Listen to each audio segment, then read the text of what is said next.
Siyempre. So yun, good morning guys. We are here on Marikina River Park. So check tayo ng mga price dito, no? Yan. Kasama si RLC. Yan, si Romy. Yan, matatagpuan yung yung shop niya sa Montalban, Rizal, no? Papunta sa Wawa Dam. Road. Hey, itong So check natin. Itim. Wala. Next week pa, ginagawa. Check natin, purple stone, no? Purple stone ng Pops Pro version 4. na lang. Mahal. So yan. Akala yung baby, papakita ko. Yan, purple siya, no? Hyperglide, yung kanyang prehab, 32 holes. Kasama skewer yan pagka binili nyo, no? Yan.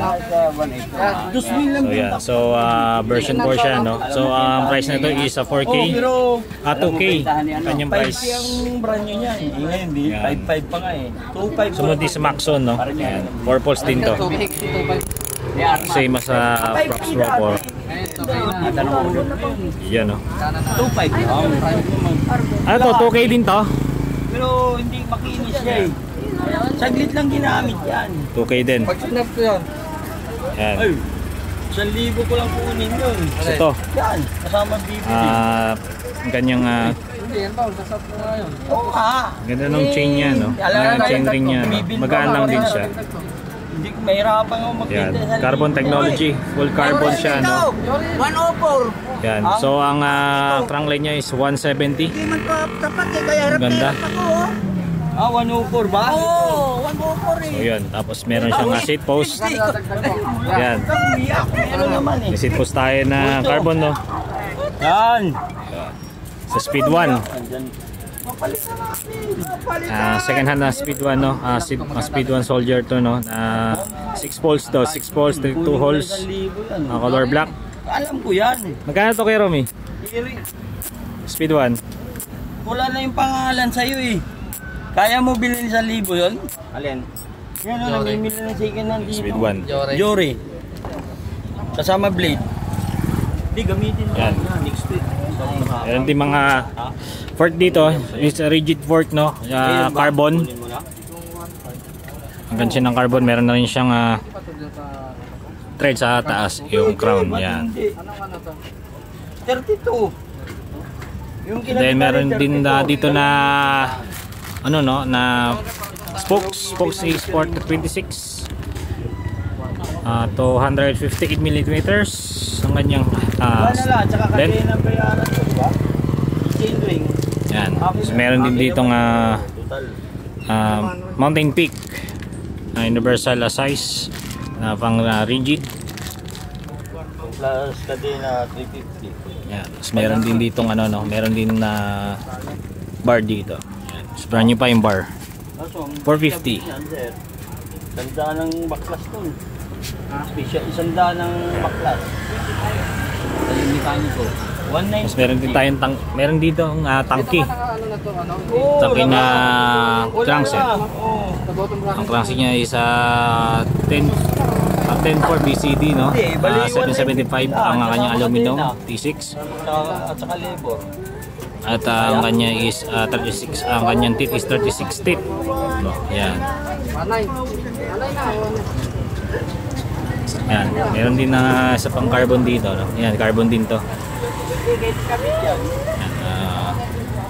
carbon kanyang steerer tube, and then reinforce yan. Meron siyang reinforcement ng aluminum dito. Yan. Nadali na. Wala na yung apil. Yan, tapos ito. Kaya ba ba ibenta sa ito mo? Saan? Meron pa ditong frame set, no? Kasama yung kasama yung dito. Yan. At ang kanyang upuan ay carbon na rin. Yan, ito yung kanyang upuan. So, pwede siya mabasa. It's either pwedeng i-ride mo siya ng basa. Hindi papasok yung hindi siya magsisip-sip ng tubig dito. So, yan. So, meron na rin siyang kasama FD, no? This is the Duro Ace na FD. Press fit na bottom bracket. Then meron din dito mga brake sets, no? Ayan, may mga brake sets dito na zoom. Ayan. Oh. Wala nang pakawala niyan. Ayan. May zoom din dito. SLX. SLX brakes. Ano to? Left. Left lang to. Ika George, ano? Meron din mga ano dito, no? Yan. Meron din mga RD na L2A5. Yan. 19 tumawad ka na. A3. 550. Altus. Left shifter. Pang 3x. Tapos A7. Second hand. L2. So, meron din mga clutch pedal din dito, no? Clutch pedal for road bike use. Ayan. Maganda. Meron din dito mga shades. Si Kuya Romy. Yan, handle grip. Bottom bracket. Ang Ragusa. Kaya sa threaded. Yan, check natin sa iba. Then meron siyang mga gulong din dito, no? Yan. Mga gulong din siya dito, black cut. Yan. Tapos meron din siya mga components din dito sa likod. Components, halo-halong components, may mga shifter cables, bike lights, missing links. Bottom bracket, crank